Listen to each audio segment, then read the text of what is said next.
Cheryl Todd is the owner of AZFirearms Auctions, Pot of Gold Auctions, executive producer and co-host of Gun Freedom Radio, and founder of the grassroots movement Polka Dots Are My Camo.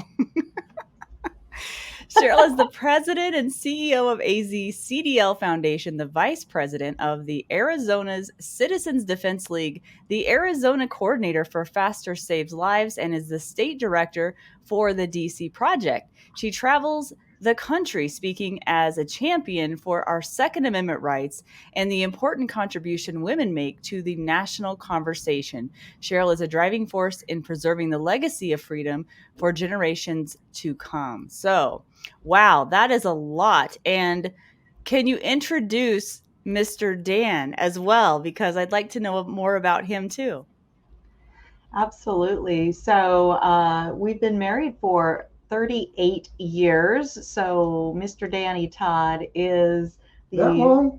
yeah, he 38. really is you mentioned I'm a driving force. He is the gas pedal of our lives. So he is a serial entrepreneur. He has 10 ideas a day for a new business. And so I just try to keep him reined in around the edges.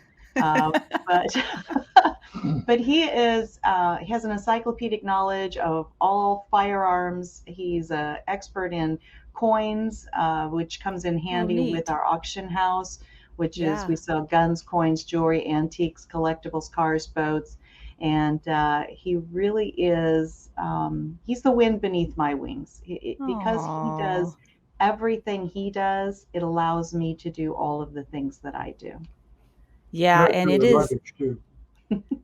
it is a team effort. My husband as well is a huge support system for me.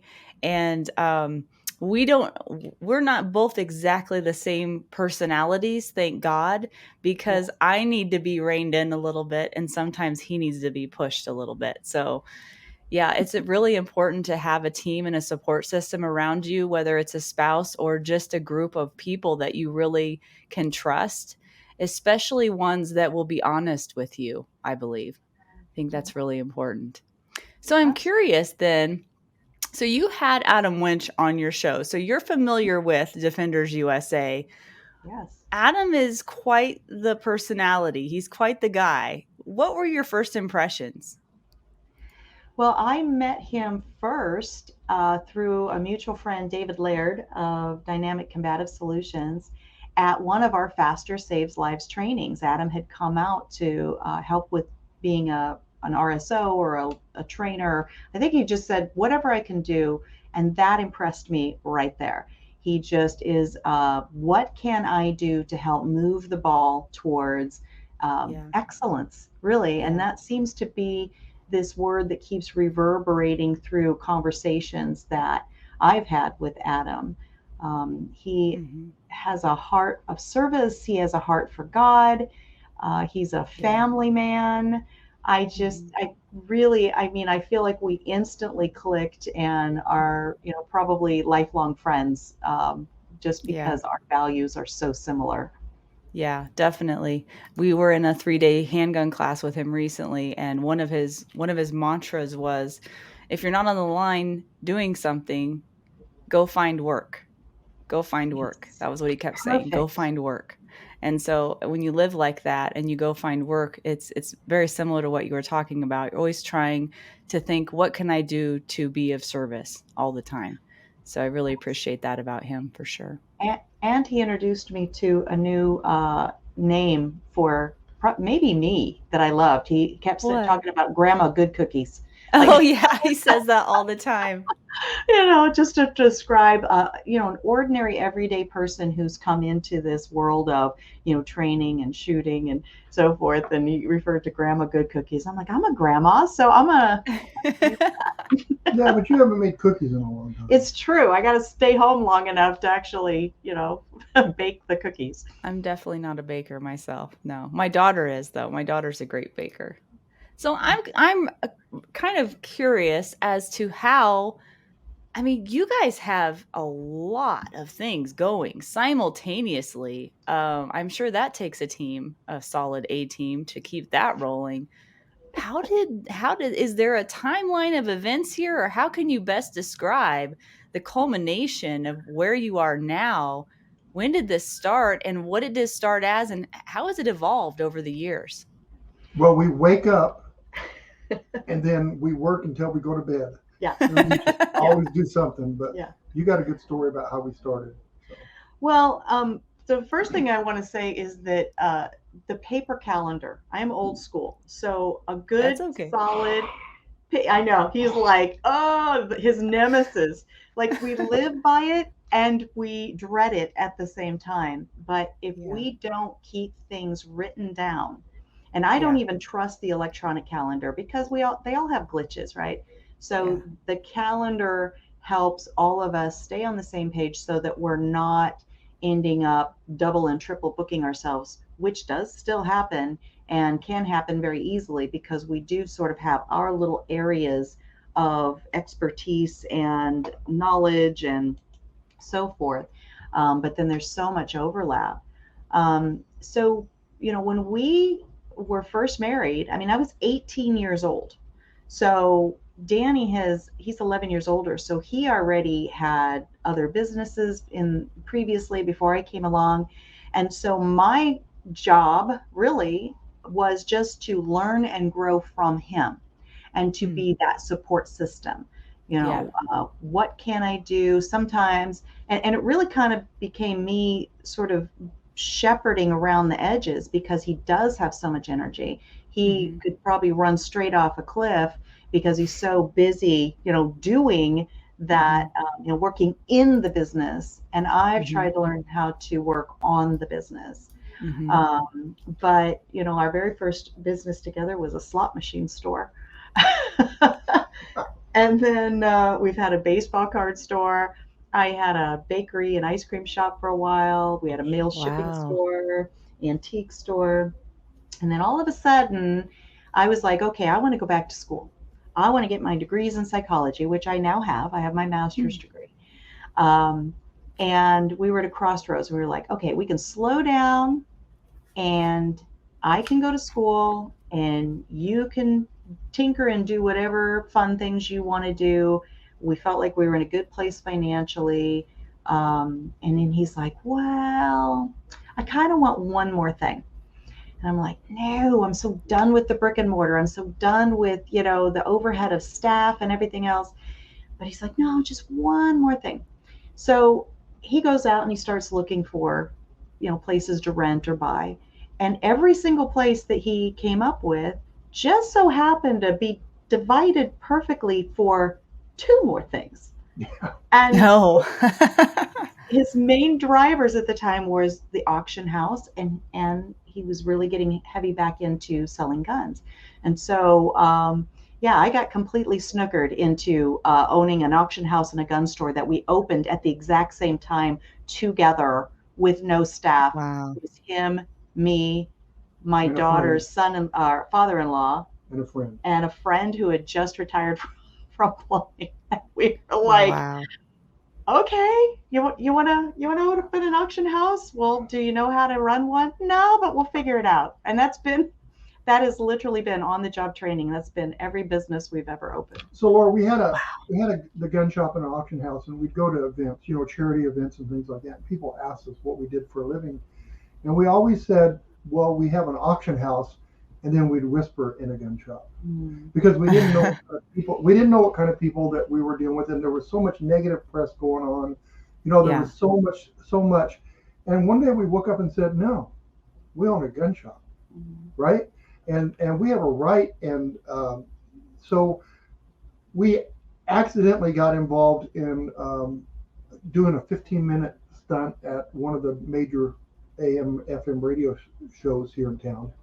And we did it for about a couple months, and then they decided, well, let's do a full hour, half an hour show. What was it? Half an hour show.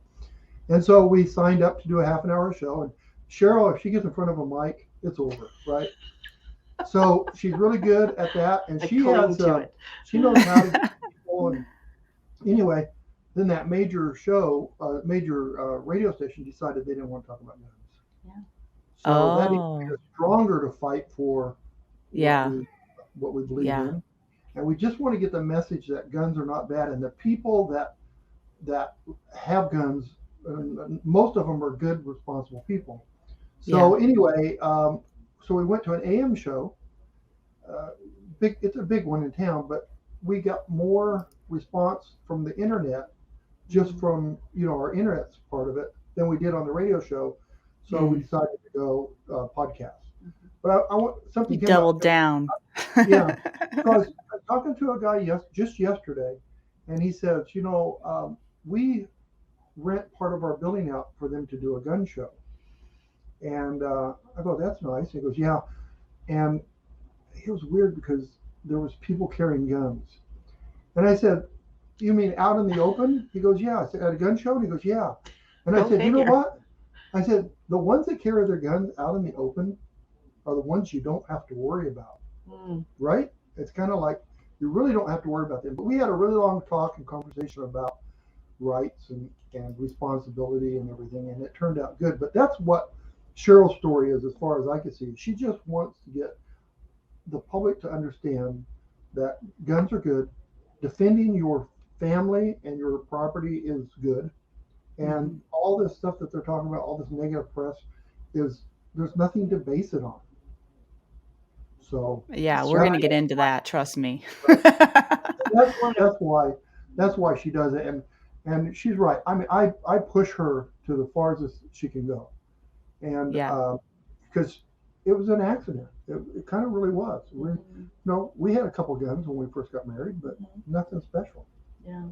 I just want to re-normalize firearms ownership, because this Yeah. nation was founded, right, with Yeah. people who owned guns, and Yeah. when people are expanding across the land mass, every single home relied on at least one gun, right, to put food on the table, to defend against predators, two-legged and four-legged, right?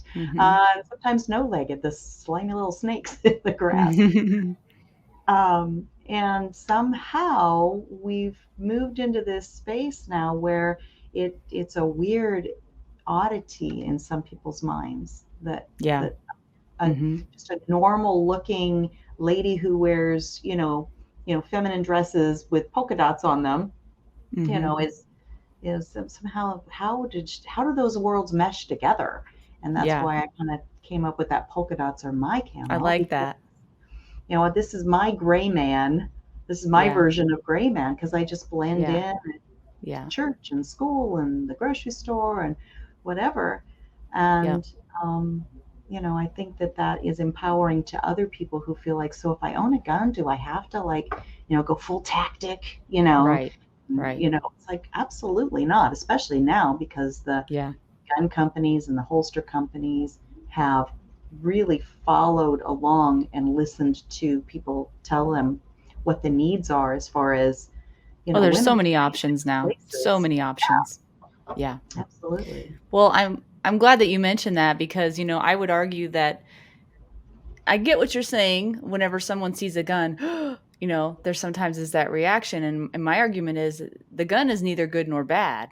It's the people that are handling the gun that you should be worried about, not the gun itself, right? And that makes more sense to me. I wanted to read your mission statement. If that's okay. Yeah. The mission statement says, "We speak from a pro Second Amendment stance with the purpose to engage, educate, and inform with real life events and news stories to reach the undecided about gun rights. We are looking to speak into the middle space and bring awareness and clarity on politically clouded issues to those who haven't decided where they stand on the pro versus anti gun rights spectrum." And you interview experts in their field, discuss new products, examine news articles for media bias, and help cut through the political doublespeak, talk about gun safety, and provide answers to questions about your firearms. So that is a wide, wide path to go down. I'm curious, what is um, one of your most memorable, perhaps, media news articles or stories that you've talked about over the last few years? Does anything come to mind? So it's interesting because, we keep kind of having the same conversation over and over and over again. Mm-hmm. And that is hard for people like us. Like with the way we raised our daughter, we're like, we're going to tell you once. We really don't want to have to keep nagging or reminding. And when you're talking to the public, of course, it doesn't work that way. And so um, the values stay the same, and the message stays the same. But I will say that I just recently, and here's the thing, really everything comes down to that one-on-one, person-to-person interaction. It is great to have that big umbrella shotgun blast of, I'm going to write this article or put this podcast out there and hope that it hits the right ear at the right time. Mm-hmm. But it is truly those individual conversations where you're eye to eye with somebody. Those are the ones that tend to really move the needle. And the goal with all the rest of the big umbrella is to, educate people so that they, when they get in that position to have that one-on-one conversation, that they feel like, okay, I've got something I can say without it just being some talking point I heard somewhere, or Mm-hmm. argumentative or something to that fact. But when you ask me that question, what came to mind is something that just happened 2 weekends ago. I was at an event. We were put into groups to work on a project, and we were people from all across the nation. And so when we were just, chatting and talking, getting to know each other, I mentioned that I have just made a whole new business card, something that simple, right? But it's the first time that my business card just calls me Cheryl Todd, Second Amendment advocate, not Cheryl Todd, gun freedom radio host or auction house owner. Mm. Second Amendment advocate, and it lists all the different things that you just said in the lead-in: faster saves lives and AZCDL and all those things. It's really all I said. Mm-hmm. Then towards the end of the project, we're kind of doing a wrap up, and there's a place where we're sort of like saying, it's called affirmations and challenges. Like, hey, this is really great what you're doing. Here's some areas that maybe you could continue to work on. Well, this Mm-hmm. one gentleman, when it got to my challenge from him, he said, hey, I think you really need to spend time with people who aren't like you. And I was Hmm. like, okay, that's Does super he know who he was interesting. talking to? I know. It's like, I mean, I go sit down in Senator Mark Kelly's office and discuss gun rights with one of the most anti-gun legislators out there. I'm looking to talk to the middle space, people who don't quite Oh, know what to think of me. And I'm yeah. thinking, well, this man's only known me for a weekend, but what was it that he picked up on? Maybe there's really something I can learn here. So I leaned Yeah. into it and I said, so tell me more about that. And he said, well, when you're talking about gun rights, I just think you need to be aware that, there are school shootings and there are people who have been hurt by guns. And I'm thinking, my goodness, what a strong reaction he's having to me Yeah. merely saying that my business card says I'm a Second Amendment advocate. So I leaned in further and I said, well, I clearly must have, insulted you in some way, or there was something that I did, and I'd really like you to share it with me. And he's like, well, no, not me, but, and I just said, well, I really do. I want to apologize to you that I've caused you, to feel so, um, something around me. And then he's like, no, no, no, it's fine. And he's such a kind man, really. Oh. Um, and so I just used the moment to keep leaning in and keep leaning in and try to find that pain point for him, because he wanted to bring in the straw man. Well, there have been people hurt with guns. Well, yes, I do know that. But why are you upset with me? Mm-hmm. You can't be that upset on their behalf. And he finally said it. He said, well, you are the first pro gun person I have ever met in my life. And I was like, wow, this guy is What? my age. I'm in my 50s. This guy is my age. And I'm thinking, now I believe him that he believes that he has spent his life living in New York and California, and New York and California. And so I think he probably has insulated himself quite a bit. But what I really came away with for me was we have got to stop playing it small. We have to live out Mm, loud more. And we have to engage in these conversations and not be afraid of them, right? mm, And just lean in and say, tell me more about that. Tell me more mhm. about that. And not let it turn into some kind of weird defensive argument. So with him, it came out, I think, very beautiful. And of course, I pray my way through everything. I pray before I go into an event. I'm praying like in my mind as I'm interacting with somebody, for wisdom and connectivity. And so I said, you know what, as a matter of fact, William, I'm working on a program to help guard schools against school shootings. And so I Mhm. got a chance to tell him a little bit about Faster Saves Lives. And there is an armed element. And he was a little bit, okay, now that's just an arms race. And I said, no, I understand. It sounds like, well, I'm going to get a bigger gun. Then I'm going to get a bigger gun. I said, but, I statistics have shown us over the 10 years that Faster Saves Lives has been training in 22 states. Over 3,000 people have been trained, right? Over 10 years' time. Not one of those schools who has an armed response ready has had an attack. Not one. And Mm. he's kind of like, looked thoughtful. And I said, as a matter of fact, where I just came from this weekend, I said, I'm going to speak to a room full of firearms trainers, probably 250 firearms trainers. And I said, every single one of them is a woman. And I think I gave him a tiny little aneurysm because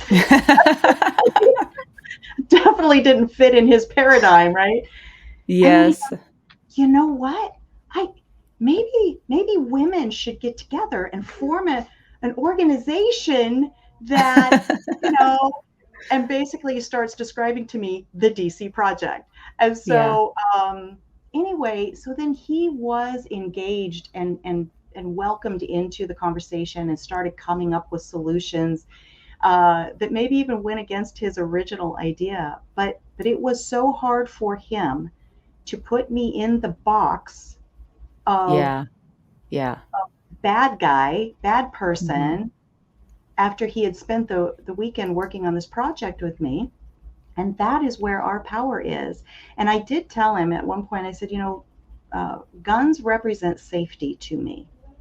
And I said, what do they represent for you? And every single thing that he spoke was straight out of a CNN teleprompter.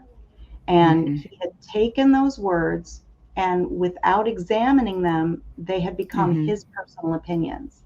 Yeah. And so when I can step in there and Danny can step in there and through our show or through personal interactions, kind of, cause some cognitive dissonance, right? Mhm. People can't Mhm. quite, pigeonhole us. There is such power in that. And there are way more of us than the people that they can just go, oh, stereotype. I'm going to shovel that in Right. there. The whole point is, and Right. Cheryl's really good. Cheryl's really good at this, but it's not. We don't want to argue with people, but we want to just give them something that maybe they'll think about later and make Mhm. decisions on. And if you can do that, if you can just put that seed in their head, then maybe Mhm. they'll start doubting some of the news that's out there. And so Mhm. she's really good at it. I'm not so good, but a lot of people nowadays, all they want to do is fight.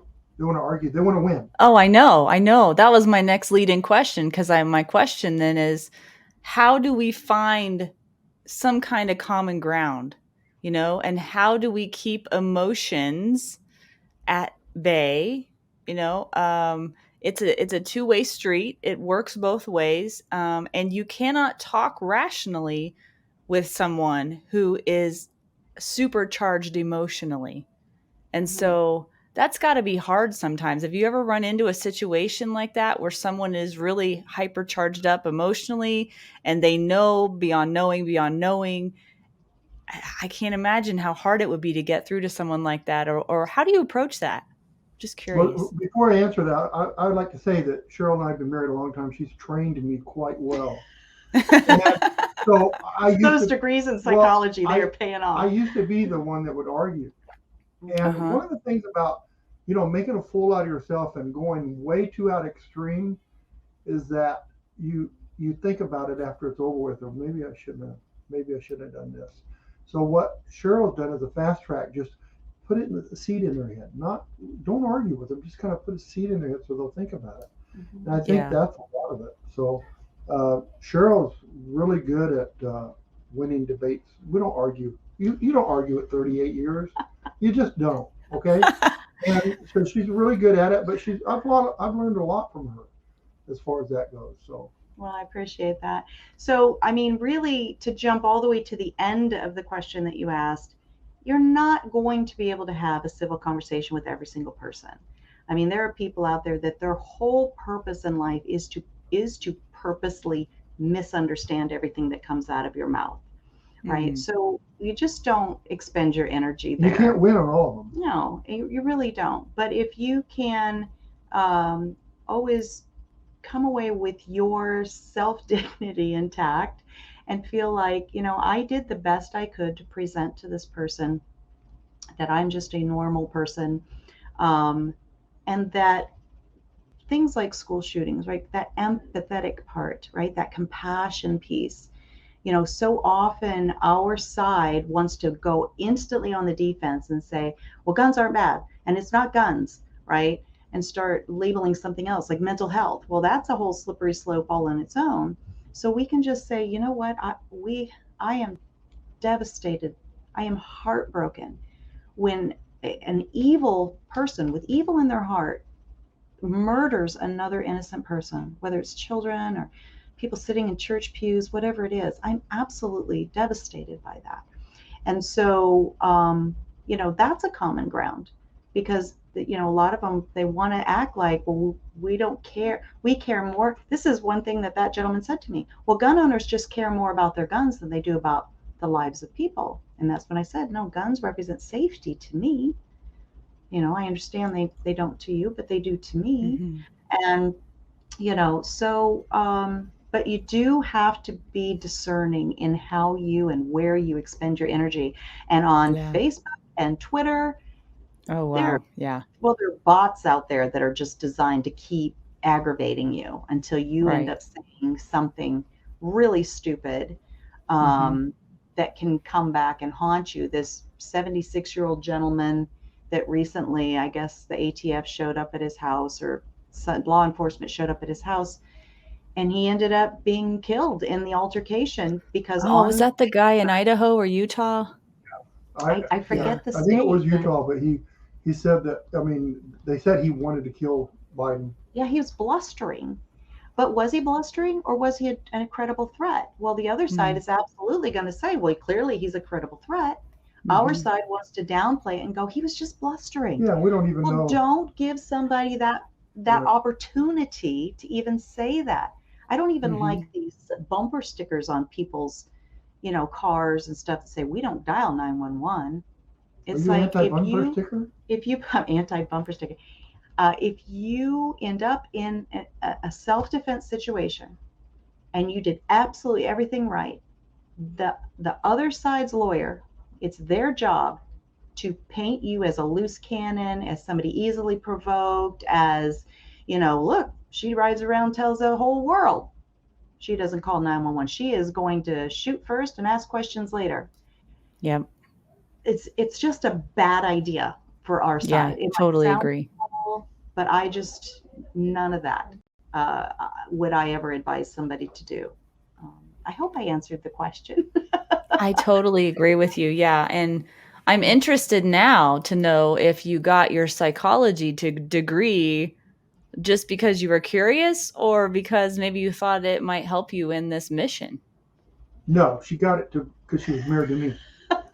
That's the Oh, because whole. she needed help with you. She need. Oh my gosh, did she need help? Yes. I can neither confirm nor deny the We fact even that. she even had to have me go to a week event to. Well, all right, let's be fair. My whole the pathway I thought that my life was going to take is I wanted to always be a psychologist and a counselor, and Oh. I thought I was going to have, the big couch and the Freud pipe and the little round glasses, and, tell me about your mother. That's what I thought I was going to do. And then so I told this grand plan to God, and of course he giggled. And that just isn't, I mean, I definitely use the psychology in every interpersonal interaction. Sure. Um, and so it's just kind of maybe a bonus that God has placed me in this position as an advocate for something so important to our nation and to our future generations, and that I can pull from tools that I've learned through my training. So, but that's a great question, and yes, it definitely I'm helps with the marriage. So, yeah, it does. It helps with everything, I imagine. And so then how long have you guys been doing Gun Freedom Radio? gosh, is it 7 years, 8 years At now, least, at least. something like Okay. that? Yeah, it's been a long time. And that's one And of the has things is, no, go ahead. I was going to ask you, has that changed over the years? Has did it start out as one thing and then kind of evolved into Yes, it did. We something else? started out, like I said, we were uh, at a radio show, and we had people call in, that kind of stuff. And Yeah. we found out that putting people on the air that you can't at least kind of check out, that it's just a waste Mhm. of time. Mm. So, Cheryl's thing is to get experts on so that people can make a decision. What the value that I get out of this, okay? Because I look at it and go, I'm not a really good speaker. I'm not good at presenting things. Cheryl is that. I'm here to support her. But what I get out of the show is when I see a person who has been a victim become a non-victim ever again. Mhm. When I see and hear those stories, I hope that that touches somebody that is on the fence about carrying a gun, uh, Mhm. makes them decide to carry a gun so that they never will be a victim, right? That's the value I see in that. Mhm. And so, so to me, it's worth it for that. It's so true. And, the survivor stories Yes. are powerful. Mhm. But, Danny always likes to kind of downplay, his part of this, and how well he helps sort of, I want to say mentor people.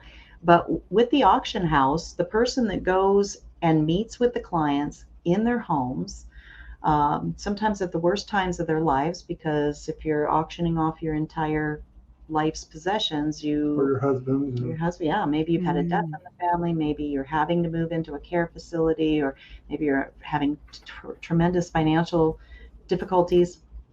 And so Danny shows up at your home, and sometimes there are different ways that people can tell that we also are gun people. We used to have this huge wrap on our truck that had big AR-15 and a flag, and it was like super cool. But you pull up to some people's homes, and they would say, wow, what just pulled up in front of my house? I feel a little uncomfortable about this, right? But he's been able to talk to people who want to be the arguers, who want to be the, I don't know that I want you even in my home if you are pro gun. And he's been able to really almost lead them to prayer. so that's God. I mean, it definitely is, because I have no idea, when you walk into a house, what you're going to have to deal with. And there's been some really good warm stories that's happened over it, Yeah. because there's people that are hurting really bad, a lot of them, and you don't have a sign on the top of their head that says I'm hurting right now. So you get that out of them, and then you find solutions and help. I mean, most people can't. They don't deal with this. They don't know how to deal with the death in the family or whatever. So God's put me on a path that I didn't know I was going to be put on, It's and true. He giggled at me He too. giggles a lot with us. Yeah, God does. He's I done that I with me as remember. well. Yeah, I remember I had a guy that I went to his house at 6 o'clock in the evening, and we were talking and stuff. He was from New York. He had to bring his family to Phoenix, and his son come out of the door screaming four-letter words, yelling at him 4 or 5 times. I left the house at 1 o'clock in the morning. By the time I left the house, they were hugging me, Oh. and I have no idea how it was a blur. And But it wasn't even necessarily a gun thing. It wasn't even no, it's just necessarily, just about picking up stuff for auction. But, if you interact with people as a fellow human being, right. um, I think that that really goes a long way, no matter where the disconnects are. And again, you're not going to win every person over, but anyway. But yeah, we started as a 15-minute segment on a radio show, and it was sort of a marketing and information piece for the gun store. And we were actively trying to place ourselves as the subject matter experts in the Phoenix area. And Mm-hmm. then once we moved into like an hour long podcast, that very quickly Dan decided that Didn't we do I 3 hours for could a figure while? out how to produce a 2 hour podcast. Yeah, Yeah, he's like, I Two believe in you, hours? babe. Holy cow. two 2 hours. hour, Yes. yes, Wow. with like at least six guests every time. It was craziness. I loved it. Wow. Yeah, but uh, what I realized was, who cares what I think? I Cheryl Todd, I who, care what you right? think. Thank you, Laura. But I want to interview those people who are true subject matter experts, like Adam Winch. He's got a very unique and impactful way of understanding training. And Mhm. I want to pick his brain, and I want to do it on a microphone where there are millions of people who are learning right along with me. And Yeah. that has just been my natural curiosity about other people, I think, has Yeah. been sort of the driver.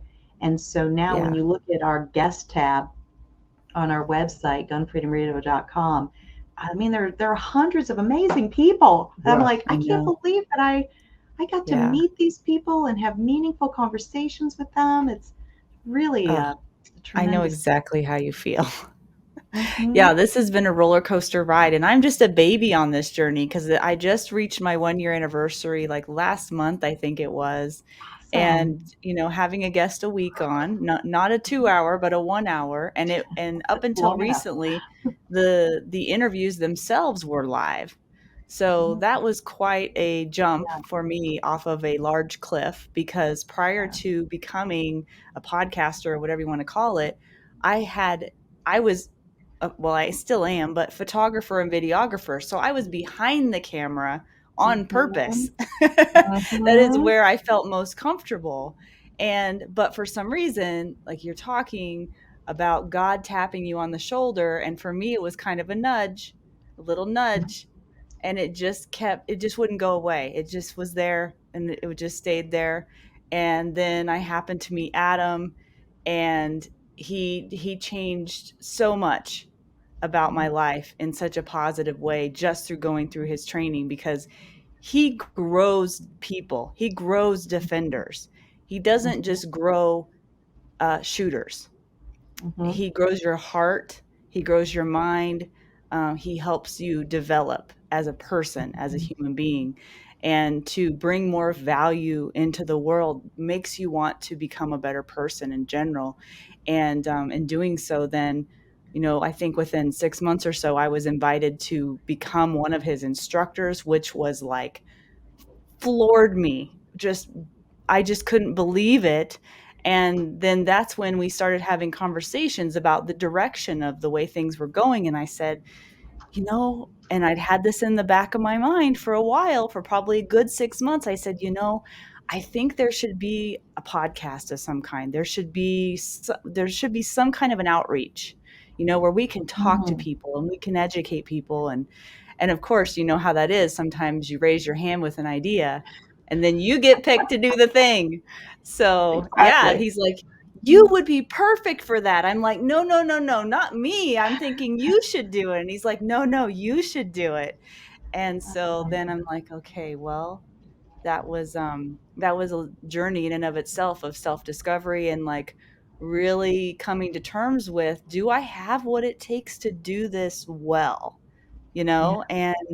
And then having trying to develop as a person, develop that confidence and those skills in order to do that. It's a journey, it's a process. But that leads me into what I wanted to ask you guys next. And that is, it is a process, it is a journey, and if you're led to do it and you do listen, it can be extraordinarily rewarding, and it's also extraordinarily draining at times, right? Fills you up in times and completely drains you at times. But I'm curious because Dan, you'd mentioned that you used to be the type of person that would argue. with people who didn't agree No, with I what didn't say that. When did I say that? yes, you did. So Yeah. He's I'm giving you the curious, argumentative answer. right? I'm curious, and this is for both of you. I'm curious how throughout the years, how you guys have changed, how this development has been for you, and you keep going back to prayer about being led to do the right things, even in the moment sometimes. How has that changed you throughout the years? Who did you used to be, and who are you now? Has that grown in any way, or are you different in any way because of this Oh, journey? 100%. 100%. Yeah, yeah. And, it's like a light, it's a combination of a bunch of experiences that you have to go through to, to get to the older stage where you mellow out and straighten up. But, Cheryl and I, our third year was our toughest year. Mm. Then after that, it's all been good. And we did have a third year All that been was, good. I mean, well, I mostly mean, good. All yeah, That's right, we pretty mostly learned, good. good. we learned, but we learned from stuff. But Cheryl and I have, she 100% trust. She doesn't ask me what I did with what, how I did my business or whatever, our business, Mhm. and I don't her too. She goes, for the month of August, I'm gonna see her for what 4 days, Mhm. and she's gonna be gone the rest of the month. Now I Wow. could go, but I have to keep working to support to do what she does. So, but trust, and Cheryl is around a lot of males, Mhm. and there's a lot of people that would go, no, no, Mhm. no, I'm going and I'm going to stand guard. But no, we have, Cheryl and I have a relationship that couldn't be replaced. There's no Mhm. one on this earth that could replace what we have. Mhm. Our grandkids, our life, everything. And would either one of us risk that for some stupid something? Mhm. So Mhm. that's part of it too. And Yeah. we would not have what we have today if it wasn't for both of us. Yeah, Mm. She, I didn't do more. She didn't do more. It took both of us to do what we did, and a lot of Mhm. hard knocks. That's true. So I think somewhere in there I heard that he still thinks I'm pretty. So Aw. I'm going to take that as a compliment. So the growth arc,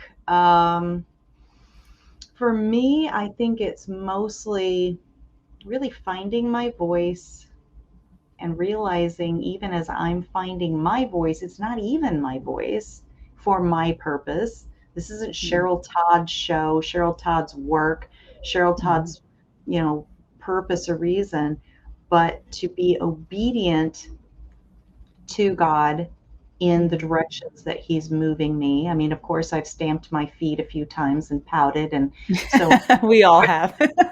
right, and and God just giggled at you. and as he just kept giggling, he's like, "No, I mean, I'm not going to keep tapping you, like you said, the tap on the shoulder or that Yeah. little pull in the middle of your back." Mhm. Uh, but I think just really not being like I don't have the privilege to be insecure or play it small.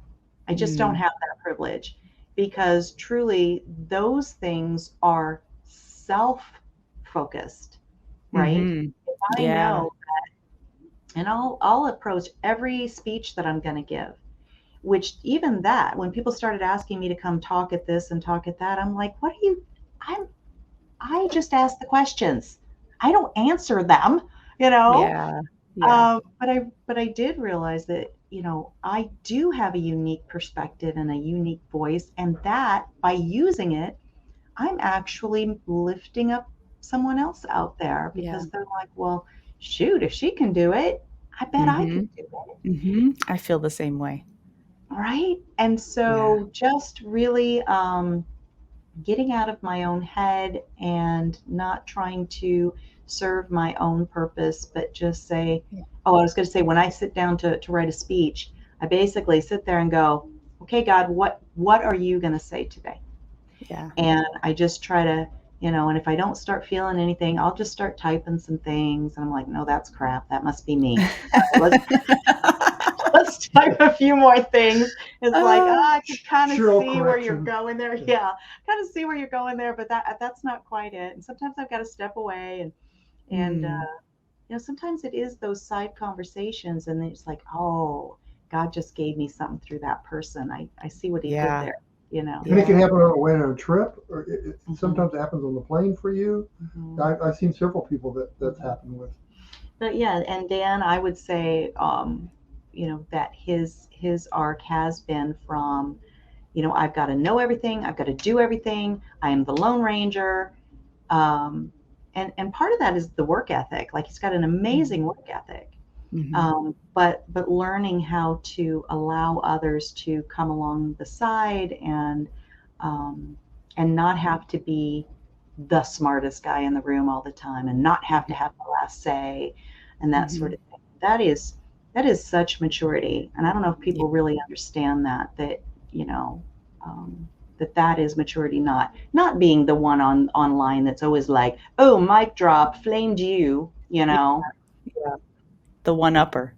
So, so could I say something? Can I pretend like we're doing the show? Yeah. All right with you? All right with you? So I would want somebody to ask me, do you think we're winning this fight that we're fighting? So I will answer that. So now Yes. he's going to ask his own And Well, I question. yeah, had a question Got similar replaced. to that to wrap up the show with, but it okay. it it ties into that. My question that I was gonna ask to wrap up the show, and it's perfect because 'cause we're towards the end, is and you can answer yours as well because it ties in. But the question is, what is your biggest concern for the future, and what is your biggest hope? Okay. The And biggest yes, my that's part biggest of concern, winning or not winning the fight, but go ahead. right. My biggest concern is finding ways to stop this all these lies that are out there about people and their rights.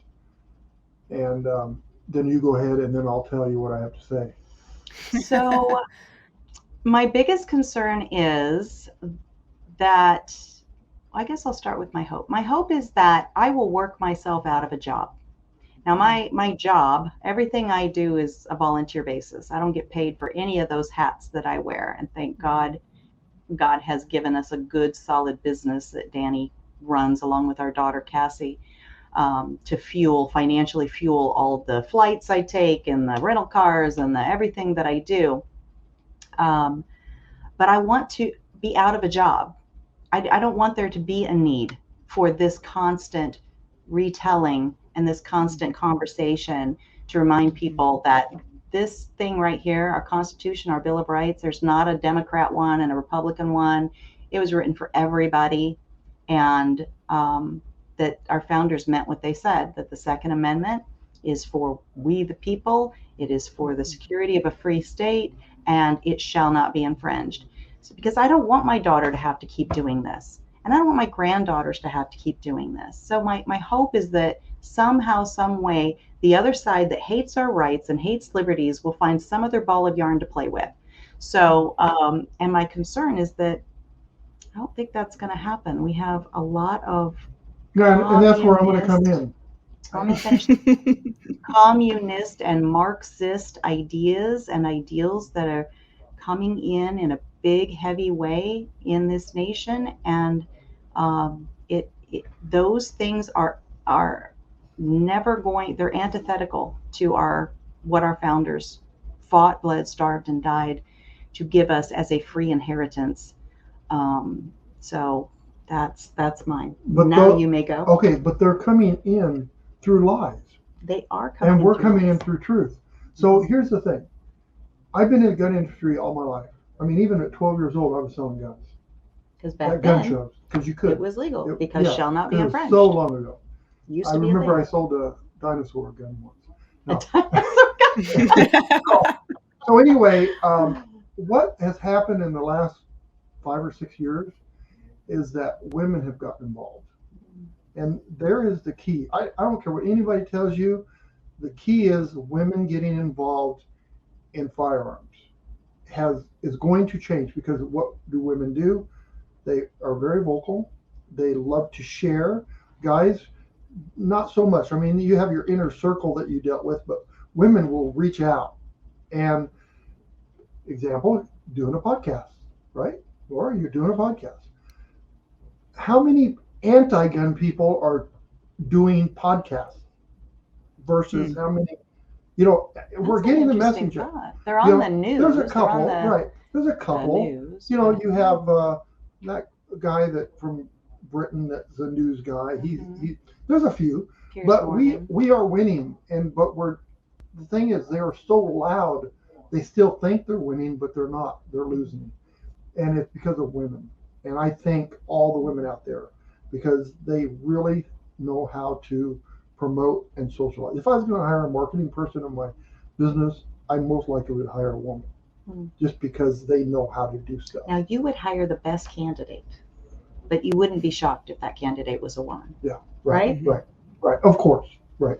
But so we are not box checkers. So I think, we are not trying to fill quotas around here. No, I'm just saying that women. I remember having a gun shop back in the day. In the 70s, I had a gun shop, and the mentality of it. I mean, women didn't walk in the gun shop. If they did, they were getting something for their husband. They didn't buy guns. And if you look at it and you see the changes that we're slowly seeing, it's because of it's a new industry and it's a vocal industry. So thank you. Wow.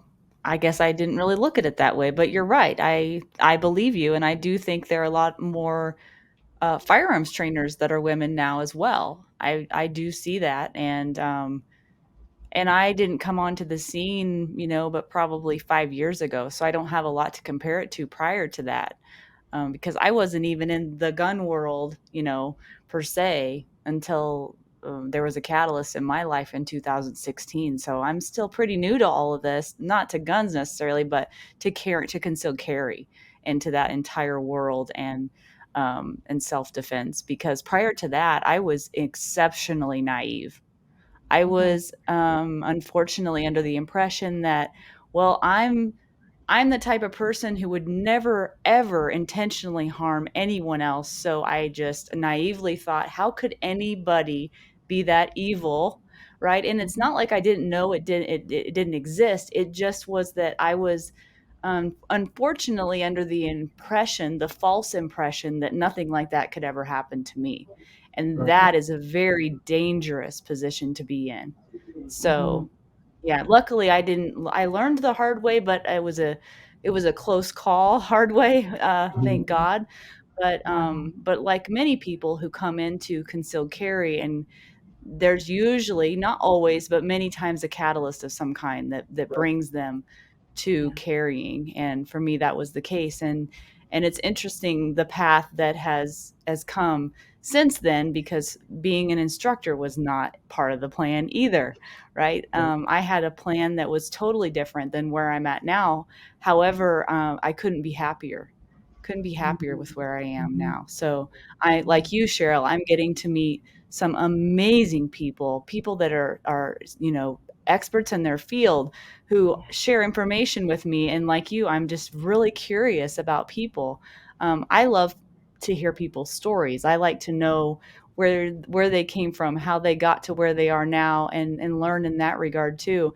And what I've learned about firearms training and self-defense in this entire industry is that it's parallel. It mirrors life. So if your intention is to be a defender for your family, you'll probably also have the mindset that you're a defender for your finances. You probably also have the mindset you're a defender for your health and well-being. And not always, but generally, being a defender, in my opinion, and that's why I started this show, and that's why it's broadening to more and more people, is because it's really about protecting yourself in so many ways through your health.